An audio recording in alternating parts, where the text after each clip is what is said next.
and welcome to the WIHS Journal, Public Affairs from 104.9. I'm Paul Kretschmann. My guest today is Jennifer Finetti.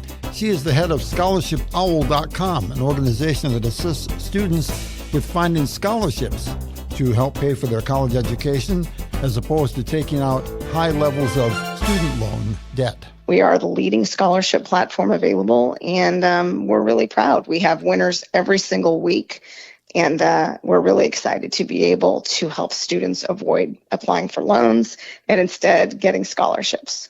Yeah, scholarships. That's something that perhaps some people think they may not necessarily qualify for, or they think it's something that maybe national merit scholars or people like that obtain them. How do you break through the reluctance sometimes, perhaps, for people who may not think that something like a scholarship would apply to them? Yeah, it's a great question, and we do have students who have a variety of reasons why they might not focus on applying for scholarships. Certainly, there is a concern from some that they think that only other students get them and that they themselves wouldn't. The way we combat that is that we have scholarships that fit so many different student profiles.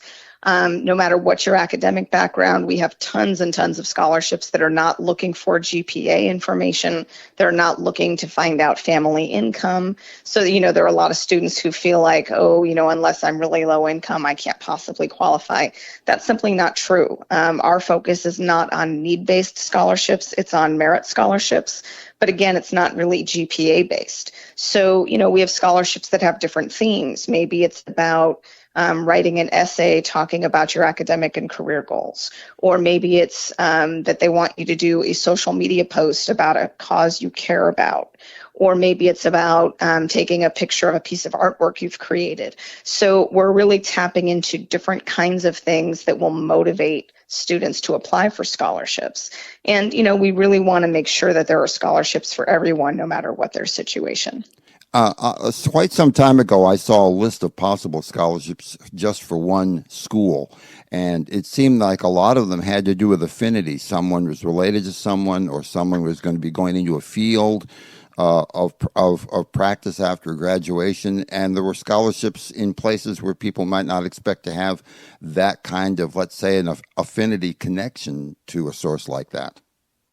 Sure. There are different kinds of scholarship providers, and some of them are sort of hyper-focused and localized. I've seen scholarships for, students who graduated from a particular middle school, or, scholarships for students who live in a particular city that's served by a particular real estate firm or whatever. So some of them are very hyper-local. And, what's great about those scholarships is that, of course, if you do meet the eligibility requirements, you have a really great chance of competing well for that scholarship, because so many students don't meet those requirements.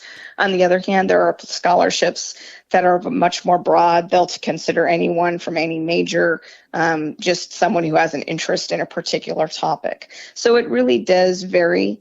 And, what I always tell students is that there are plenty of scholarships for you, no matter what your situation. There are even scholarships for students that have low GPAs. So, it's something that I really try to help students understand, is that it does take some time and persistence, but you can avoid student loans. You can take out scholarships to help pay for college instead. The biggest issue that I have when I work with students is motivation. Not only is there a fear or concern, I probably won't win one, right? That's certainly one issue. But another is that some students will apply for scholarships for maybe a week or two, and then they give up.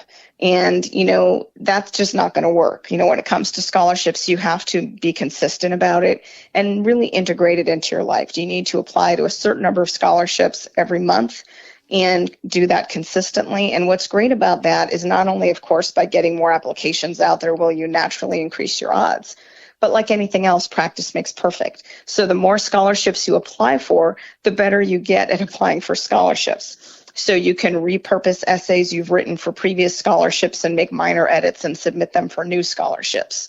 If you are somebody who loves to be on camera, on social media, you can apply to a bunch of different video scholarships. And the more you do, the more comfortable and confident you're going to be on camera, the more creative and funny you're going to be. It really does make a difference. And so that's what I really encourage students to do, is not only to try, but try hard and be persistent about it. That sounds like a constructive way to use that kind of social media, because for some of us who are older, we have the impression that young people use social media primarily for things that either get them attention for whatever reason, maybe not necessarily constructive, or something that sets them up for failure later on down the line because they do something that a prospective future employer may see and they won't like it. That certainly is true in some cases.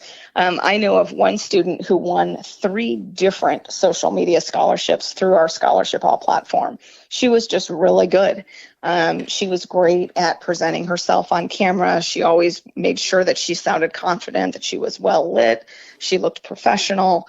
So it's really a skill set, and a lot of students today have those skills, and why not leverage them to get money for college?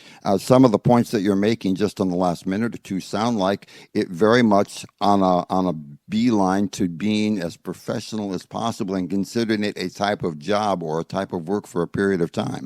Yes, there are a lot of parents out there, I'm sure, who have heard the similar refrain or shared it with their kids. While you're a student, your job is to get good grades.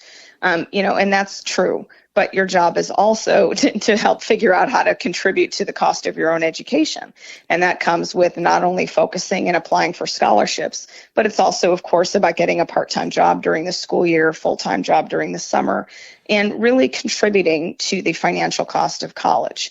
And also it's about making good decisions. I talk to students and parents all the time about the importance of sitting down together and discussing different options for college and discussing not only the cost today, but the cost in the future of taking out loans. It's really difficult to imagine how a 17 or 18-year-old person can make decisions today that will affect the rest of their future. And so many kids choose to take out student loans to go to the school they really want to go to, or to avoid the time and effort it takes to apply for scholarships. But when students graduate from college, they're graduating often with thousands of dollars in debt. It takes the average student 20 years after they graduate to pay for their loans that they've taken out when they were a kid, essentially.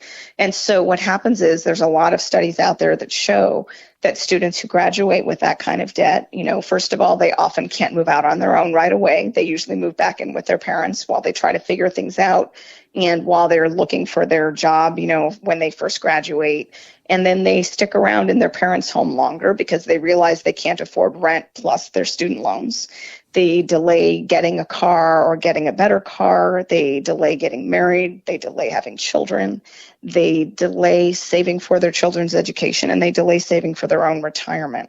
So, this is the kind of conversation that parents need to have with their kids when they are 16, 17 years old, and explain there is a better path for you. And it's also about choosing the college that's more affordable. I can't tell you the number of students and parents that I've talked to where their focus is on maybe a school that has a top reputation, an elite school that might cost them thousands of dollars a year more than choosing another outstanding school that is a much more affordable option for them. But students and parents both get caught up in this idea of comparing where they're going to school. And it's so much more important to make a smart choice rather than making a choice that maybe will impress other people. Yeah, one final point I'd like to get your view on as we wind down our conversation for now, which is I'm glad that people like you are there in order to guide some of us who need assistance in that regard, because certainly you work for a firm that that definitely fulfills a need. And thank you so much for making yourself available. Thank you so much for having me. Once again, my guest on today's WIHS Journal has been Jennifer Finetti, who is with ScholarshipOwl.com, an organization that helps students locate scholarships that they can apply for to help pay for college education, as opposed to taking on high levels of student debt from loans. For further information, call us at 860-346-1049, 860-346-1049. Opinions expressed are those of the participants, not necessarily those of the staff or management of the station. I'm Paul Kretschmer for the WIHS Journal, Public Affairs from 104.9 WIHS.